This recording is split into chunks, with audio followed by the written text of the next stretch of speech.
வணக்கம். நாலெட்ஜ் தமிழா யூடியூப் சேனலுக்கு உங்கள் அனைவரையும் அன்புடன் வரவேற்கிறோம். இந்த டுட்டோரியலில் நான் உங்களுக்கு சொல்லித்தரப்போகிறது என்னென்னா, இப்போ நீங்கள் பார்த்துக்கிட்டு இருக்கீங்களே இந்த மாதிரி ஒரு கிரிட், அதாவது இந்த மாதிரி ஒரு வட்டங்களை எப்படி வரைகிறது அப்படிங்கிறத கற்றுத்தரப்போகிறேன்.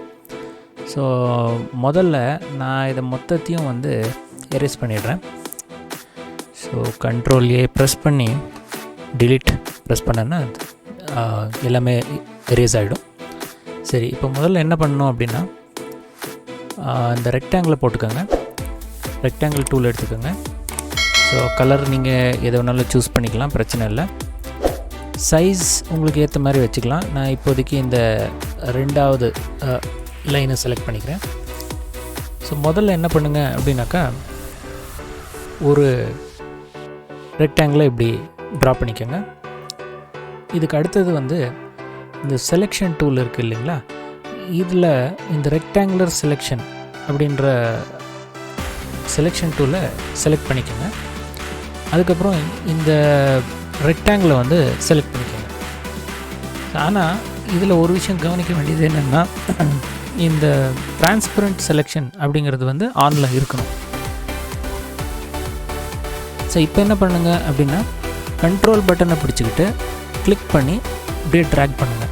ஸோ கிளிக் பண்ணி ட்ராக் பண்ணிங்கன்னா இது காப்பி ஆகும். ஸோ இப்போ வெளியில் கிளிக் பண்ணிடலாம்.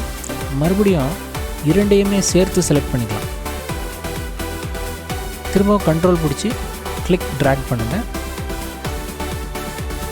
காப்பி ஆனதுக்கப்புறம் கண்ட்ரோல் பட்டனை ரிலீஸ் பண்ணிடுங்க.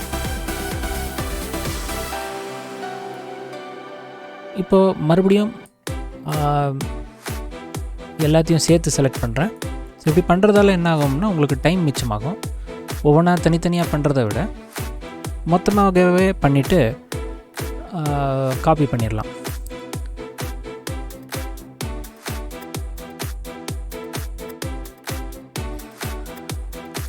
இதை அரேஞ்ச் பண்ணுறது கொஞ்சம் கஷ்டமாக இருக்கலாம், சமமாக இருக்கலாம்.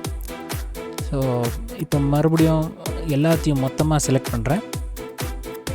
இது கொஞ்சம் சைடில் வச்சுக்கலாம். கண்ட்ரோல் பிடிச்சிக்கிட்டு அப்படியே கிளிக் பண்ணி ட்ராக் பண்ணுங்கள், மொத்தமாக காப்பி ஆகும். இப்போ அடுத்து நீங்கள் செய்ய வேண்டிய வேலை என்னென்னா, இதை ரொட்டேட் பண்ணுறது. இதை ரொட்டேட் 90 டிகிரி ரைட் அல்லது லெஃப்ட் எப்படி வேணாலும் ரொட்டேட் பண்ணிக்கலாம். இதை இப்படி கொண்டு இது மேலே ஓவர்லேப் பண்ணிங்கன்னா நம்ம முதல்ல பார்த்த மாதிரி ஒரு கிரிட் உருவாகும். இந்த சைடில் இருக்கக்கூடிய இதை எரேஸ் பண்ணிவிடுங்க. இப்படி செலக்ட் பண்ணி delete ப்ரெஸ் பண்ணிங்கன்னா எரேஸ் ஆகிடும்.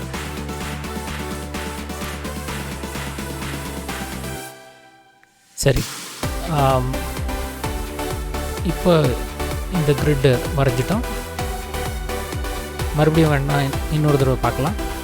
ஸோ ஃபஸ்ட்டு ஒரு ரெக்டாங்கிளை போட்டுக்கலாம். இது போல்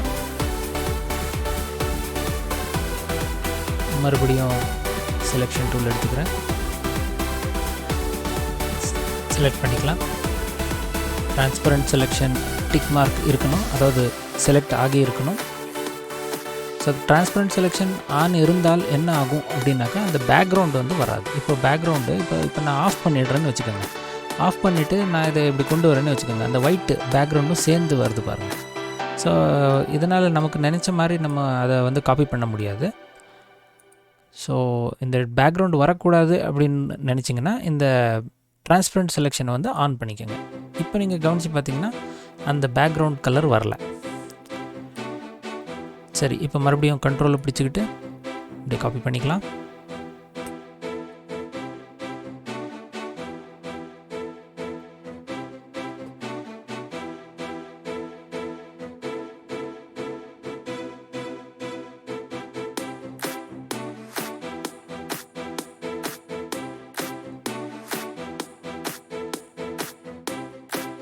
இது கொஞ்சம் சிரமமான வேலை இருந்தாலும்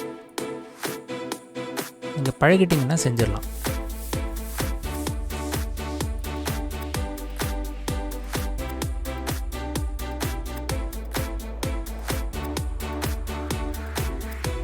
இது போல் மல்டிபிள் காப்பீஸ் பண்ணிவிடுங்க.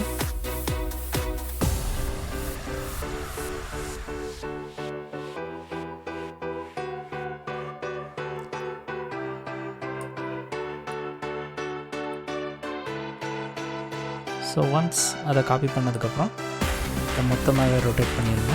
மொத்தமாக காப்பி பண்ணி மொத்தமாகவே ரொட்டேட் பண்ணிடுங்க. அதுக்கப்புறம் தூக்கி கொண்டு வந்து ஓவர்லேப் பண்ணிடுங்க.